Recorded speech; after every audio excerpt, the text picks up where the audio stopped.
Shavua Tov, Mazal Tov. Alors on est dans la lumière du Chodesh qui se lève. Hein, qui se lève. Le mois qui se lève. Chodesh qui se lève.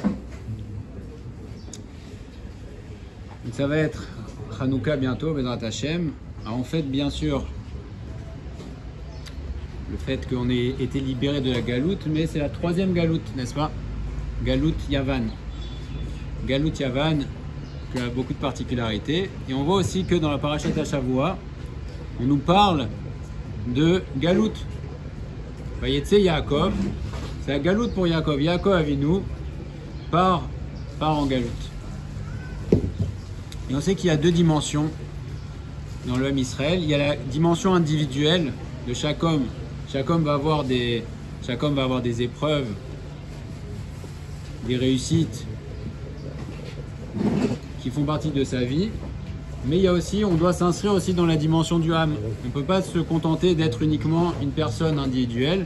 C'est vrai qu'on ne peut pas faire abstraction de sa construction individuelle, mais d'un autre côté, on ne peut pas aussi faire abstraction du fait qu'on est dans un peuple, Ham Israël, et qui mieux que les Avot Akdoshim représente cette dimension, puisque c'était des géants, pas que de l'esprit, aussi dans les Maasim, mais aussi c'était les Shorashim, c'est les racines du Ham Israël.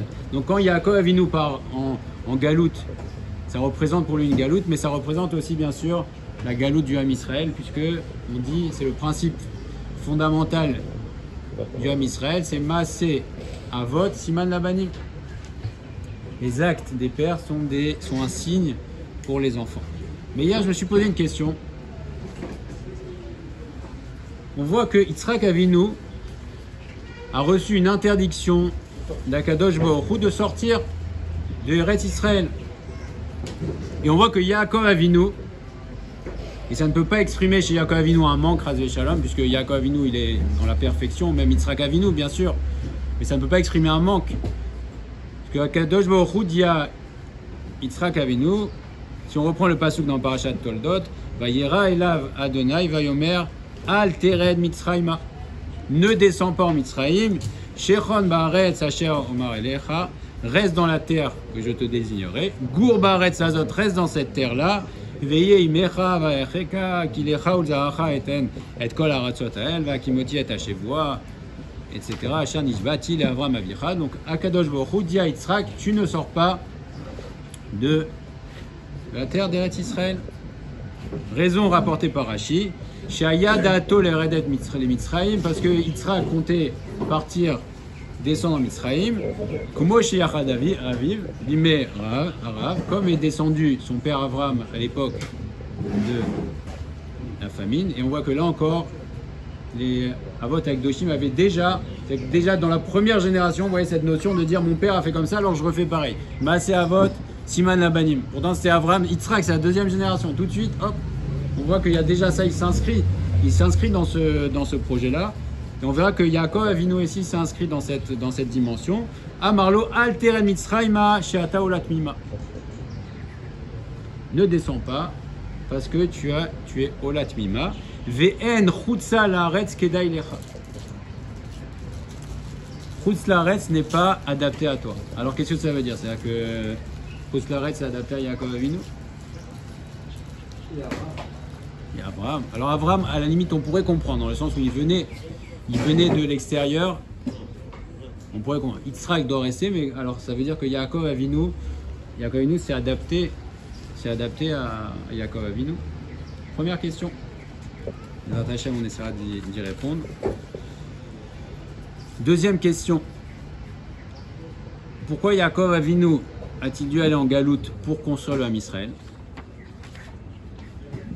Il a construit le Ham Israël en galoute. Il a eu tous ses enfants en galoute, donc en Chutz La'aretz. Pourquoi?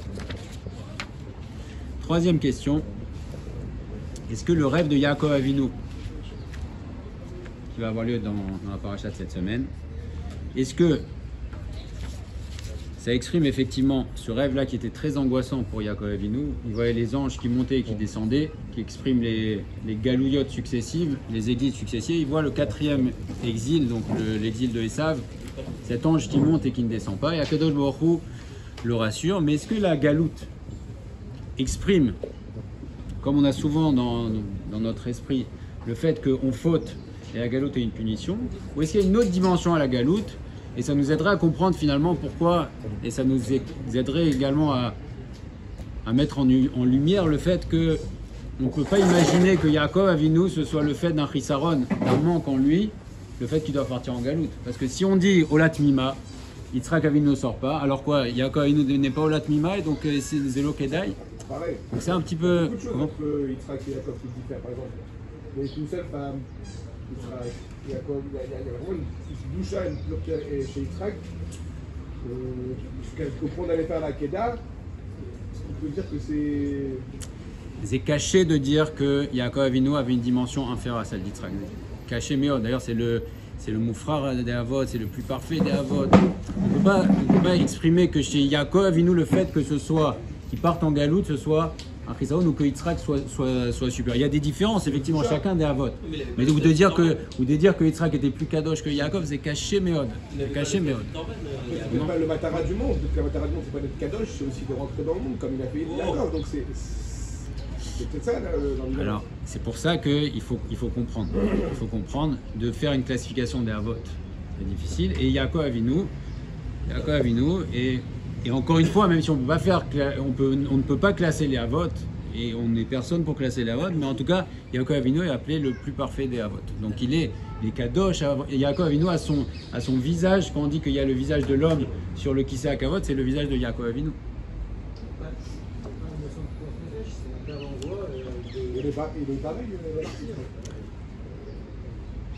Il n'y a pas que ça.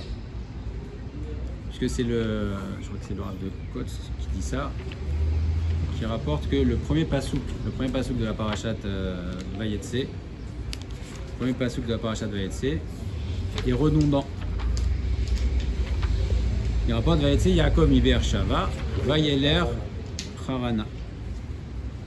Alors, Vayetse Yaakov mi Be'er-Shava, Vayeler Harana. Il est sorti de Be'er-Shava, on n'a qu'à dire Vayeler Harana.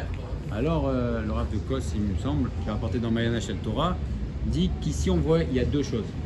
Il n'y a que Yaakov Avinu, Vayetse Yaakov mi Be'er-Shava, c'est vrai, il se sauvait de Esav. Mais d'un autre côté, Vayeler Harana, il est allé aussi, c'est quelque chose de positif. Donc il y avait une sortie pour se sauver d'Esav, mais il y a aussi Vayeler Harana, donc il allait construire, il allait chercher une femme. Donc il y a les deux dimensions. Donc cette galoute n'est pas uniquement l'expression du fait qu'il devait partir. Alors le Ramban répond à la première question. À la base, c'était pas un cours sur la paracha, c'était sur Hanouka, mais tout est lié. On va voir après, on va parler. Le Maharal nous parle de Hanouka, mais tout est lié. Mais le Ramban répond à la première question sur le fait que Yitzhak Avinu a reçu une interdiction formelle de sortir d'Eretz Israël. Eh bien, il nous dit que Yitzhak Avinu a lui aussi vécu la galoute. Donc tous les Avot Akdoshim, et ça renforce la question, ou en tout cas ça donne pour tous les Avot le fait que la galoute n'est pas uniquement l'expression d'une faute, Ras Veshalom ou un Chisaron, puisque Yitzhak Avinu aussi a vécu, nous dit le Ramban, il a vécu la galoute. Quand il est allé à Grar, quand il est allé avec Avimelech, alors Yitzhak Avinu, à son niveau, c'était aussi une galoute. C'est géographique. Non, c'est pas uniquement géographique. Ata olat mima ven chutza laaretz kedai lecha. Très bien ce que nous dit Rashi. Daati nous dit le Rambam. Il dit il y a aussi un inyan pour le futur parce que la galoute de Avram Avinu en Mitzraïm à cause de la famine, c'est un remez au fait que ses enfants vont aller en Mitzraïm. Donc Avram Avinu quand il est descendu, c'est un remez. Le Rambam nous dit que le fait d'aller chez Avimelech pour Avram, ça ne s'appelait pas une galoute pour lui, parce qu'il est allé de son propre gré. Il n'est pas allé à cause de la famine, il est allé de son propre gré. Par contre, Yitzhak, c'était à cause de la famine. Donc Yitzhak, Avinu, pour lui, même s'il a refait ce qu'a fait son père, pour lui, c'était une galoute. Et il est allé dans l'endroit où allait son père. Qui galam imkomo bal koro ve'alar el eretz acheret. Il est dans une autre terre, même si ça fait partie de l'héritage, mais c'était un autre endroit. Pour lui, c'était déjà une galoute. Veine aya galuto mimkomo el eretz pelishtim shei eretz megure aviv. C'est l'endroit où son père s'est déjà exilé. Il est parti à Abraham Avinu. Virmoz les galoutes Bavel. Et ça, c'est un remez à Galout Bavel, chez Umakom et Gouravotav, chez Ayou Beor Kasdim. Parce que Avram Avinu venait d'où? Il venait d'Irak, de Bavel. Et donc, ça exprime aussi le fait que Yitzhak Avinu est parti et retourné à l'endroit d'origine de ses pères. Et nous aussi, donc quand le Ham Israël est parti en Bavel, aussi c'est une galoute. Donc on voit qu'il y a un dénominateur commun qui donne encore une autre dimension à l'idée de galoute. Un remède à chaque galoute, voilà. Ce sont de chaque galoute qu'on a. Oui, et chacun est appartient en galoute. Chacun appartient en galoute. Alors, qu'est-ce qui se cache derrière la galoute? Il y a le rêve de Yaakov Avinu. Il y a Daniel aussi. Daniel aussi, le fameux rêve de Daniel, qui rêve des 4 galouillotes. Et là, j'ai trouvé dans ce livre-là, c'est une traduction du rêve de Daniel, qui est très impressionnant. Le rêve de Daniel, où il a rêvé des 4 galouillotes. Ça, c'est Nebuchadnezzar qui a fait le rêve de la statue. Et là, c'est le rêve, il a rêvé de 4 bêtes, 4 animaux très impressionnants. Dans la première année de Belshazzar, parce que quand on le traduit, c'est Balthazar, en hébreu, c'est pas pareil, mais Belshazzar. Roi de Babel, Daniel a eu un songe et des visions se présentèrent à son esprit sur sa couche. Il était en train de dormir. Immédiatement, il mit par écrit le songe racontant la substance des choses. Daniel s'écria et dit: je regardais au cours de ma vision nocturne et voilà que les 4 vents du ciel, Arba Ochot, on retient que Arba Ochot, les 4 vents du ciel firent irruption sur la grande mer. Et 4 bêtes énormes, qui représentent les 4 galouillotes, surgirent du fond de la mer différentes l'une de l'autre. Déjà, on voit que les 4 galouillotes vont être différentes. La première était semblable à un lion et avait des ailes d'aigle. Donc le premier, c'est Bavel. Tandis que je regardais, les ailes lui furent arrachées. Elle fut soulevée de terre, redressée sur ses pieds comme un homme, et elle reçut un corps d'homme. Rachid nous dit que ça fait référence à Galout. La première galoute, c'est la galoute Bavel, comme un lion, et elle a des ailes d'aigle. C'est le royaume de Bavel qui dominait à cette époque, et c'est ce que le Navi Yeremia a vu. Un lion est monté. Nebuchadnezzar est représenté par un lion. Et qu'est-ce que ça veut dire qu'on lui a arraché? Il avait des ailes d'aigle qu'on lui a arrachées. C'est-à-dire qu'elle a disparu, ses ailes lui ont été arrachées. C'est une allusion à sa chute, qu'elle va chuter. Et elle a été enlevée de terre, c'est-à-dire qu'elle a complètement disparu de la terre. Et Babylone d'ailleurs, a été détruite complètement, c'est terminé. Et une malédiction définitive que Babylone ne sera jamais reconstruite. Ça n'a jamais été reconstruit. Et on lui a donné un cœur d'homme, ça exprime aussi une faiblesse. Le corps d'homme, c'est le fait qu'un cœur faible. Première galoute. Deuxième, il y a une deuxième bête semblable à un ours. Donc le premier, c'est un lion. Le deuxième, semblable à un ours, a été soulevé d'un côté et tenait 3 côtes dans la gueule entre ses dents, et on lui disait: lève-toi, mange beaucoup de chair. À quoi ça fait référence? L'ours, c'est Galout Paras, les Perses, qui sont comparés à des ours parce qu'ils étaient, c'est marqué dans la Gemara qu'ils se laissaient pousser les cheveux comme des ours, ils étaient gros comme des ours, ils mangeaient énormément. Et le festin de Achashverosh, ça exprime cette abondance, comme ça, ils mangeaient, ils ont fait un festin de 6 mois, après ça tape en 6 mois, ça exprime voilà, c'est comme l'ours qui mange beaucoup. Ça fait référence à Perse, où on mangeait, où on buvait, on était bien en chair comme l'ours. C'était bien en chair. Et Rachid nous dit aussi, ça ressemble aussi les doves, c'est marqué sans vave, ça fait référence à diva, c'est le mot en araméen qui exprime le loup, parce que aussi la galoute de Paras est comparée aussi au loup. C'est pourquoi le lion s'élançant des forêts les attaque et le loup des plaines s'acharne sur eux. Donc on voit qu'il y a une guerre entre le lion, c'est Bavel, qui a été supplanté. Il y a eu pendant 1 an, c'est Madaï, un Med, et après ça a été remplacé par la Perse, qui a été le royaume dominant. Donc il y a une lutte entre le lion et le loup. Et donc Paras est aussi comparé au loup. Troisième,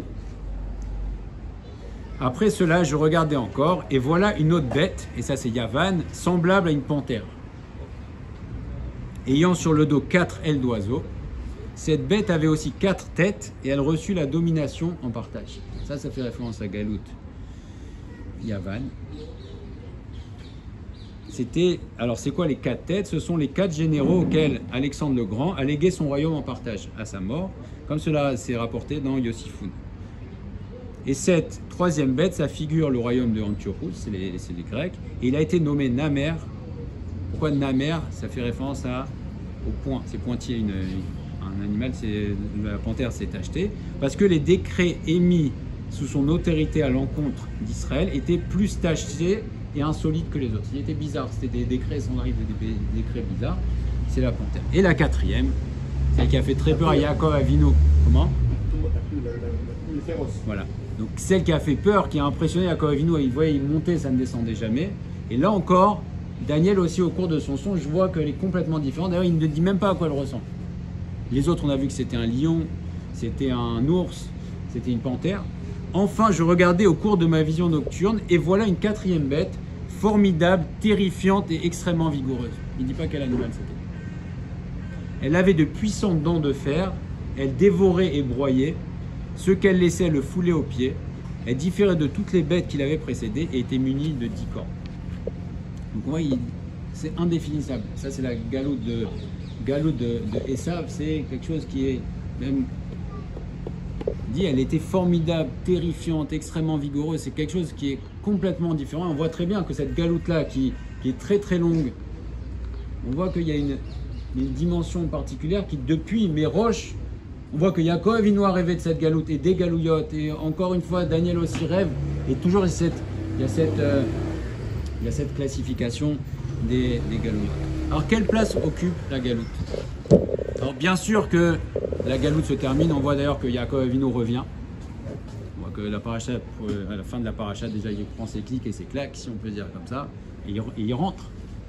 Mais en tout cas, quelle est la dimension de la galoute? Il est vrai que très souvent, on représente la galoute comme une punition. Et c'est vrai.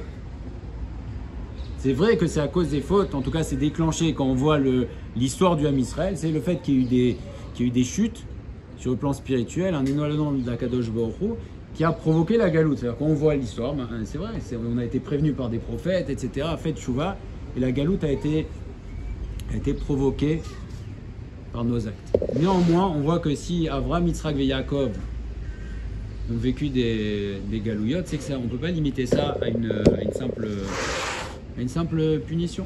Une simple punition ou à une simple réparation. Il y a une autre dimension, dans la galoute. Et c'est l'introduction du Chibur Ner Mitzvah du Maharal de Prague à propos de Hanouka, où il rapporte le rêve de Daniel. Il pose la question pourquoi il fallait qu'il y ait 4 galouillottes. Il y a 4 galouillottes, Bavel, Parasumadai, Yavan et Édom. Il est évident, puisque c'est Akadosh Baruch Hu qui a créé le monde, que ce n'est pas par hasard qu'il y a 4 galouillottes. Alors il faudra qu'on comprenne pourquoi il y a 4 galouillottes. Et on voit que la galoute n'est certainement pas un hasard et que ça a été prévu méroche par Akadosh Baruch Hu, parce que dans les 2 premiers psukim de la Torah, on parle explicitement, enfin pas explicitement mais en allusion, mais les Chachamim nous le dévoilent, on nous parle des 4 galouillottes. Ve'aretz haïta tohu, zo malchut bavel. Et on voit qu'il y a un autre passage qui parle dans le Navi Yermia. Raïti et aretz veine tohu. Tohu, ça parle de Bavel. Ou bohu ze malchut madai, shenema vaivalu leavi et aman. Bohu, c'est la deuxième, c'est Parasumadai. Ve'chocher zo malchut yavan, sheirshira et nehem shel Israël be'gzerotea. Ils ont obscurci les yeux des Bnei Israël par leur xérot, parce que comme on le sait, on le verra Bezrat Hashem avec Hanouka, que la particularité de Yavan n'était pas une guerre physique. Ils ne cherchaient pas à détruire, ils obscurcissaient. C'est très troublant parce que c'était une civilisation extrêmement évoluée, la Grèce. D'ailleurs, aujourd'hui encore, on a beaucoup de choses qu'on a, la Grèce, la géométrie, les mathématiques, la philosophie. Et non, c'est une très très grande chorma. Et donc ils ont obscurci les yeux. D'ailleurs, c'est la seule Malchut qui a demandé au Bnei Israël de signer Kidvu al Keren Ashor chez En Lachem Trelek Veloke Israël. Il ne demandait pas de dire il n'y a pas de Dieu. Il ne demandait pas de détruire. Il disait de marquer sur une corne de taureau on n'a pas de part de l'Éloke Israël. Il y a un Dieu. Et d'ailleurs, les Grecs n'ont pas détruit le temple, ils ont fait des brèches dans le temple. Ils ont fait des brèches pour ouvrir la notion de... Donc pour casser la spiritualité. Et la quatrième, Alpene Tehom, sur la face de l'abîme, Zo Malchut Aresha, chez En la Cheker Kmo Atehom, qui n'a pas de fin à sa profondeur comme le Tehom, comme l'abîme, c'est quelque chose qui n'a pas de fin. C'est pas de fond. Alors, voilà, jusqu'à quand? En là, comme le Tehom, comme l'abîme, on regarde, on a l'impression que ça n'a pas de fin en tout cas, bien sûr que ça a une fin. Mais quand on voit l'abîme, c'est impressionnant. On a l'impression que ça ne s'arrête pas. Veruach Elohim me'achefet zerucho shel melech hamashiach. Mais là, le passage continue. La fin, c'est le Ruach Elohim plane au-dessus de Alpene Hamaim. Et ça fait référence au melech hamashiach, puisque c'est marqué Venacha la Ruach Hashem. Le Ruach Hashem reposera sur lui. Me'achefet Alpene Hamaim. Continue, Bezos route, Mashmeshet Uba, par quel route va venir le Mashiach? Me'achefet Alpene Hamaim, Bisrout Atshuva. Par le route de la Tshuva, chez Nimshela Kamaim, qui est comparé à l'eau, chez Nema, Shofre Kamaim Limecha, déverse ton cœur comme l'eau. Ça fait référence à la Tshuva. Donc on voit déjà dans ces deux psukim, on voit toute l'histoire du monde. Et on va voir que même Bereshit aussi, le premier pasuk, déjà ça nous parle. C'est-à-dire que dans les deux premiers, on a toute l'histoire. Et donc la galoute, on ne peut pas imaginer que c'est Bémikré, puisque dans le deuxième pasuk de la Torah, on dit voilà, on nous décrit toute l'histoire du monde et la fin des temps et comment va venir la Géoula.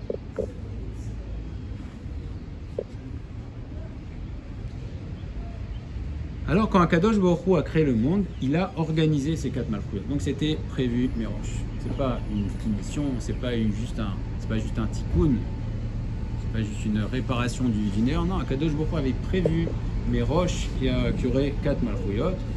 Alors pourquoi Akadosh Baruch Hu il a fait ces 4 malchuyot? Alors Elou Arba Malchuyot Bereshit Abria, c'était depuis la création du monde. Nous explique le Maral de Prague que, étant donné que le monde a été créé par Akadosh Baruch Hu et que notre monde est le monde le plus faible, la faiblesse s'exprime par un chisaron. Quelqu'un qui est faible, c'est quelqu'un à qui manque quelque chose. Akadosh Baruch Hu a créé le monde comme manquant. Aloul, il est faible, il a une faiblesse, il a une dépendance. Vers chisaron azé hem arba malchuyot. Donc le manque dans le monde, ce sont ces 4 malchuyot. C'est ça quand Akadosh Baruch Hu a créé le monde faible, la faiblesse du monde, le chisaron dans le monde, ce sont ces 4 malchuyot. C'est pas du tout un hasard, c'était créé Méroche. Depuis le début, Akadosh Baruch Hu il a créé le monde. Et qu'est-ce qui exprime la faiblesse du monde? Ce sont ces 4 malchuyot. Pourquoi? Les fiches à malchuyot aelou memaatim kvod Hashem. C'est marqué, le passage que tout le monde connaît. Kol anikra bishmi velir vodi berativ yetzartiv afasitiv. C'est la fin de Pikavod. Tout ce que j'ai créé dans le monde, lire vodi pour mon kavod. Qu'est-ce que ça veut dire pour mon kavod? Ça ne veut pas dire que Shalom qu'Akadosh Baruch Hu a besoin du kavod. Le kavod Hashem, c'est-à-dire la gloire d'Akadosh Baruch Hu. Tout exprime dans le monde pour celui qui veut voir le kavod Hashem. Et ces malchuyot expriment un manque dans le sens où elles diminuent le kavod d'Akadosh Baruch Hu dans le monde. Puisque Akadosh Baruch Hu a tout créé pour la révélation de son kavod, ces malchuyot expriment un chisaron par le fait qu'ils diminuent le kavod d'Akadosh Baruch Hu. Vekasher nivra olam min Hashem yitbarach, aya raoui sheyi akol tachad reshut Hashem yitbarach. Donc tout aurait dû être sous le reshut, sous la domination d'Akadosh Baruch Hu. Et il s'avère que effectivement, donc il manque ces quatre malchuyot qui apparemment bien sûr, ne sont pas sous le reshut d'Akadosh Baruch Hu, et c'est ce qui exprime le manque dans la création. Et efshar sheyetse davar minechad jehu kenegdo sheimken yeh adavar keneged atzmo et davarze enoklal rakakol nivra lirvodo. Tout a été créé pour le kavod d'Akadosh Baruch Hu. Veimken ketzad imatseo amalchuyot amevatlim kvodo idbar. Alors ok, c'est très bien. Akadosh Baruch Hu a créé, mais quand même, qu'est-ce que ça veut dire d'annuler le kavod le kavod d'Akadosh Baruch Hu.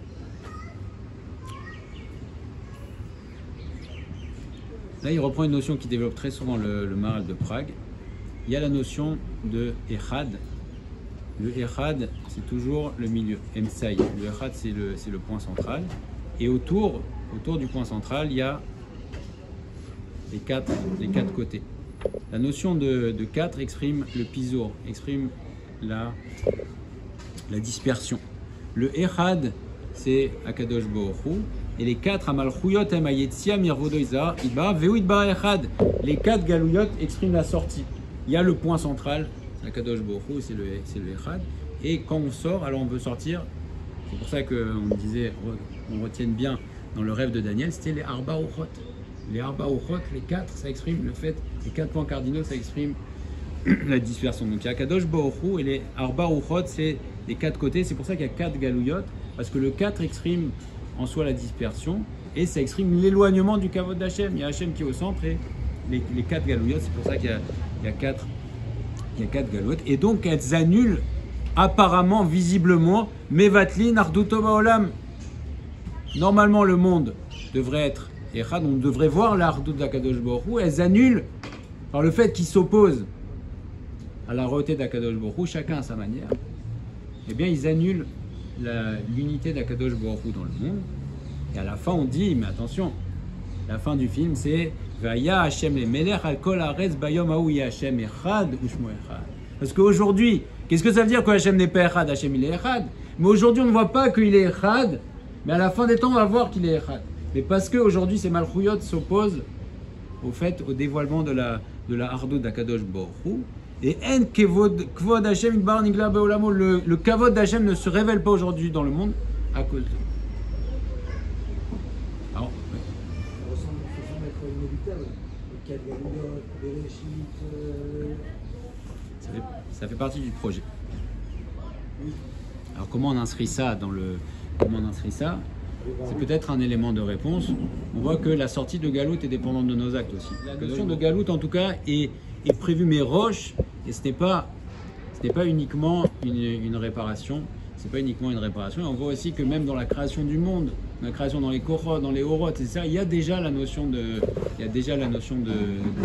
Galout, les Nitzotzot de Gdusha qui partent, qui descendent dans un monde inférieur, etc. Donc c'est créé. Mais Rosh Akadosh Baruch Hu, il a créé le monde. Il a créé le monde comme ça. Tov, alors on a ces quatre Galouyot. Ou Mitzad Achisaron Azeh, Sheye Bebriya. Il y a eu ces 4. Alors, qu'est-ce qu'ils ont pris? Qu'est-ce que prennent ces 4 Galouyot? Elles prennent chez Lakrou Amalchut Min Israël. Et là, entre en piste l'homme Israël. Ces 4 Galouyot, comment elles font pour enlever le kavod Hashem? Eh bien, elles prennent à Israël la Malchut Asher Auma Azot Nivreet Lirvod Hashem Yitbarach.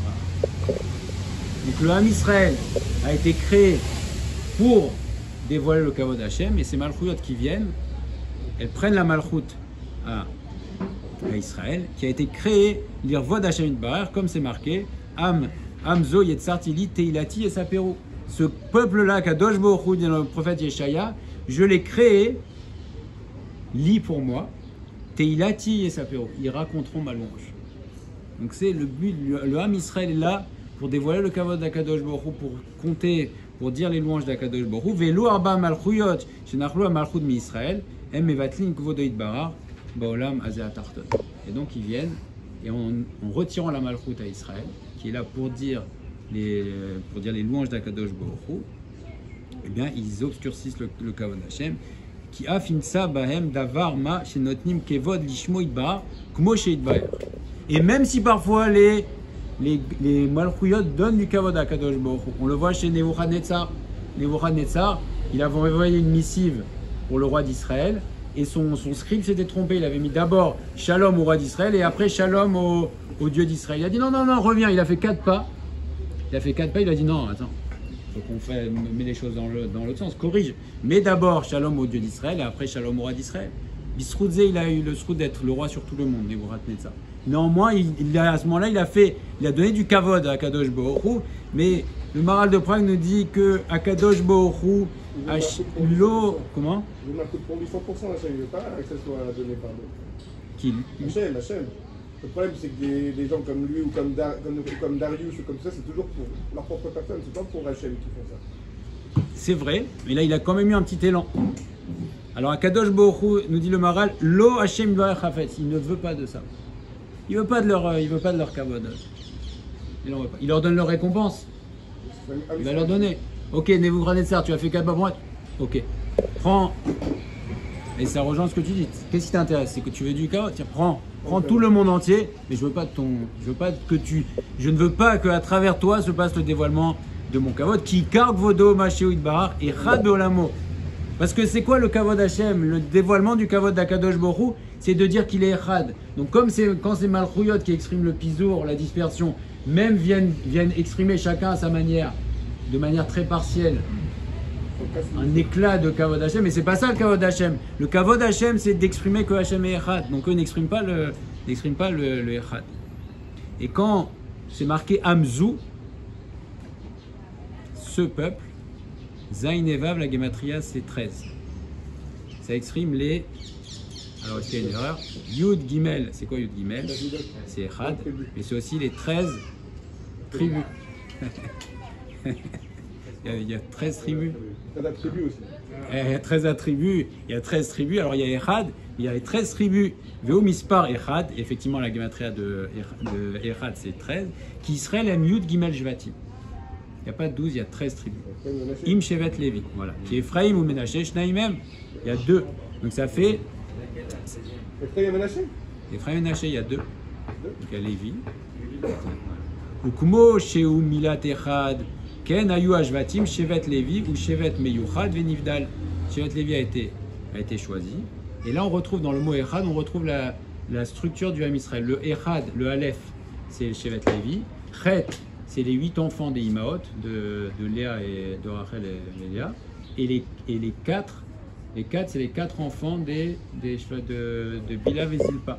Donc on retrouve dans le mot Echad, on retrouve les 13 Jvatim et on retrouve le Ham Israël. Et le Ham Israël, on voit que la vocation du Ham Israël a été créée. Zou, ce peuple-là, Zayin, Vav, Zé 13, c'est que l'essence du Ham Israël, c'est Echad, c'est le 13, c'est exprimer le kavod Hashem dans le monde. C'est 13. Mais Echad, c'est 13, effectivement. Amzou, et c'est pour ça que la Kadosh Baruch Hu, ce peuple-là, Shem, Kemispar Echad, Teila et Saperu, c'est eux qui vont chanter mes louanges. Kaouma Azot Meida Hashem Sheo Echad.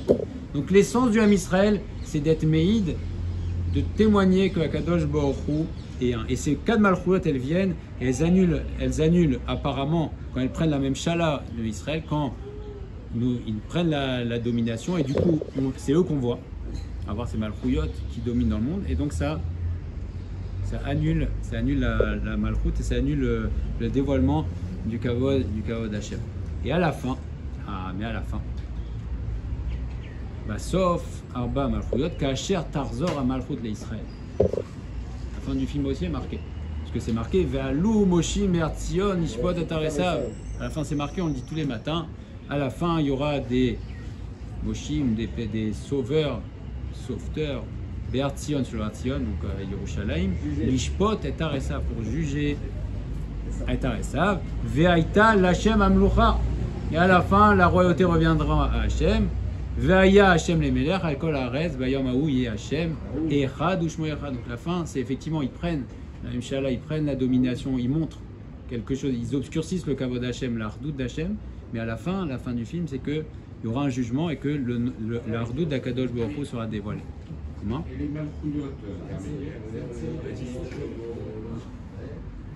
C'est pas la fin. Ils expriment, c'était pas parce que même si eux étaient parfaits, il y a eu des périodes où l'Am Israël était à son plus haut niveau, et c'est pas la fin du.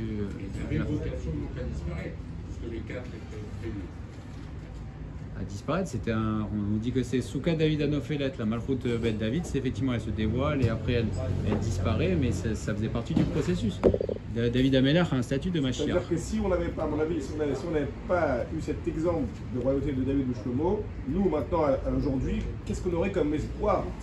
On a vu que c'était tellement beau David et Shlomo quand il était sous Shlomo, qui n'a pas été du tout touché, tout ça, donc ça peut aussi nous donner une sorte de... Non, mais dans cette vision des quatre Oui, qui sont obligatoires et qui sont prévus initialement, on ne peut pas imaginer que de façon intermédiaire, il n'y ait pu y avoir la chienne. ah non, c'est sûr que non. Non, c'est partie du processus. C'était les malfouillottes, on dit, ils avaient des statuts de machia potentiels, etc. Mais ils n'auraient pas pu être machia, puisque de toute manière, les galoulottes étaient prévus. Sauf si on... Alors on voit les galoutes, ça peut être par exemple la Syrie. Par exemple, Achour, ça aurait pu être considéré comme une des galouillottes aussi. On voit que dans le processus, la galoute, l'idée de galoute est obligatoire. Maintenant, comment se manifeste la galoute? Combien de temps ça dure? Ça peut durer 1 minute comme ça peut durer 2000 ans, puisqu'on voit que ça dure maintenant 2000 ans. Même si on est à la fin, Bezrat Hashem, on voit que ça dure 2000 ans, ça aurait pu durer moins. On n'a pas dévoilé combien de temps ça dure, mais ça peut durer moins.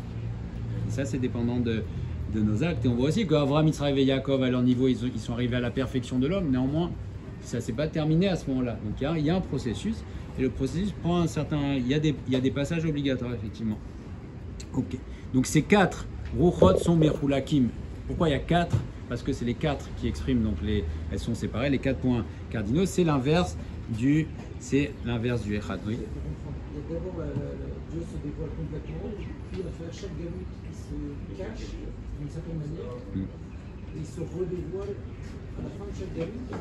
Non, à la fin des temps.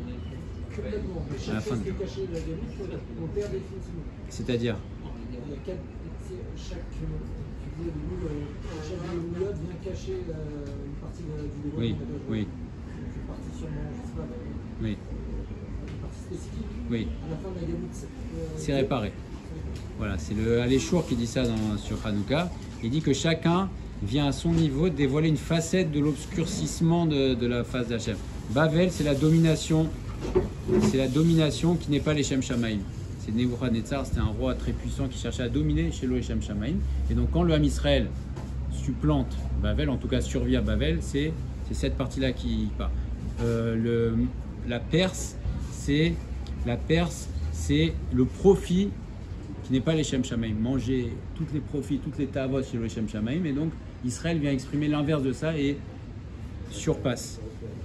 Le troisième, c'est Yavan, c'est la Chorma qui n'est pas les Shem Shamaim. C'est la notion de c'était une Chorma Atsuma. Et c'est ça le victoire entre Israël et Yavan. C'était est-ce qu'on peut déconnecter la Chorma de Akadosh Baruch Hu? Yavan, la Chita de Yavan, c'est oui, on peut. Donc c'est la Chorma chez le Shem Shamaim. Et Esav, c'est en ça qu'elle est terrifiante, c'est que ça inclut les trois. Il y a toutes les forces à l'intérieur. Effectivement, à chaque fois, on passe une facette et à la fin des temps, tout va s'annuler. C'est pour ça qu'on dit que le mal est une illusion. C'est qu'à la fin, toutes ces forces-là qui représentent le mal vont exprimer le fait que ça obscurcit. Et à la fin, il y aura un dévoilement que Hachem Echad. Tout ça, c'était que de la poudre aux yeux. C'est de la poudre aux yeux. Il y aura le dévoilement d'Akadosh Baruch Hu. Et pour bien voir que Akadosh Baruch Hu avait tout prévu mes roches, c'est le Shem Yud-Ke. Il y a Yud-Ke, Vav-Ke. Et les 2 premières lettres, le Yud, c'est Olam Haba. Et le He, c'est Olam Hazeh. Comment s'écrit le He? C'est un Dalet et un Yud. Alors le Dalet exprime les Arba Malchouyot. Donc le Olam Hazeh, il est prévu, puisque Akadosh Baruch Hu a créé le Olam Haba avec Yud et le Olam Hazeh avec He. Et le He, donc Merosh, ça a été prévu comme ça. Il y a le Dalet, c'est les Arba Malchouyot. Et le Yud, c'est Israël. Donc ça a été créé comme ça. Et le but du Ham Israël, effectivement, donc on voit ici que la galoute, même si extérieurement c'est une prise de malchoute qui est liée à nos actes, c'est vrai, mais c'est prévu méroche parce que ça exprime en soi le but du Ham Israël. Le but du Ham Israël, c'est d'exprimer et de révéler à travers ces pérégrinations, à travers les exils différents, le kavod Hashem. Et ça rejoint aussi cette notion qu'on retrouve dans les Sifrei Kabbalah de dire les Nitzotzot Akdusha. Nitzotzot Akdusha, c'est partir en galoute. Et ça exprime aussi à un certain niveau pourquoi Yaakov Avinu a dû aller en galoute pour construire le Ham Israël. Parce que la construction du Ham Israël passe par ça.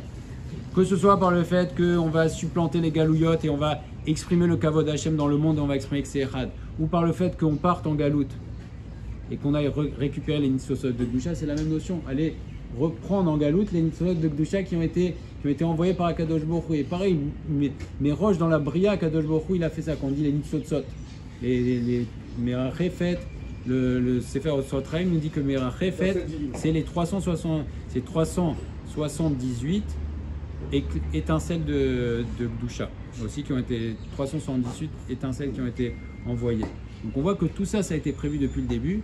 La galoute fait partie du processus et aussi quand on part en galoute, on va récupérer les mitzvot de Gdusha. Et Yaakov Avinu aussi, ça explique à un certain niveau pourquoi Yaakov Avinu a dû partir en galoute pour construire le Ham Israël. Il a ramené, effectivement, de galoute de la famille de Lavan où il était, il a ramené aussi les mitzvot de Gdusha. Et ne pas oublier que bien sûr la galoute ça n'a qu'un temps et que le but c'est de ramener effectivement de l'extérieur vers Eretz Israël qui est notre endroit, puisque le Maharal de Prague nous dit aussi que de la même manière que Eretz Israël au centre du monde c'est Echad, le Beth Amikdash est Echad, le Ham Israël est Echad, donc la place du Ham Israël c'est Echad. Et si on veut toujours se placer dans les deux dimensions, il y a toujours la double dimension à ne pas oublier. Une personne ne peut pas s'inscrire, ne peut pas avancer s'il se considère comme uniquement dans sa construction personnelle, et il ne peut pas non plus se construire s'il se considère uniquement comme une particule dans le Ham. On doit associer les deux.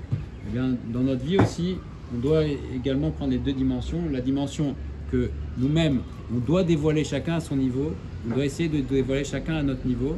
Là, Malchut Hashem, le Kavod Hashem, que Hashem est Echad, par nos actes, par le fait qu'on fait des Maasim Tovim, Torah, etc., qu'on dévoile, même par un bon comportement, on exprime chacun, et aussi savoir qu'il y a une dimension clalite aussi dans le Ham Israël, que le but du Ham Israël, c'est de dévoiler le Kavod Hashem par le fait qu'à travers toutes les galouyot, eh bien, le fait qu'on soit encore là et qu'on exprime, on soit avec notre Torah, on est avec notre Torah, nos mitzvot, et on continue à exprimer ça, c'est le but du Ham Israël, de Zrat Hashem, il vient bien Meno, que on voit tous que Hashem est Israël.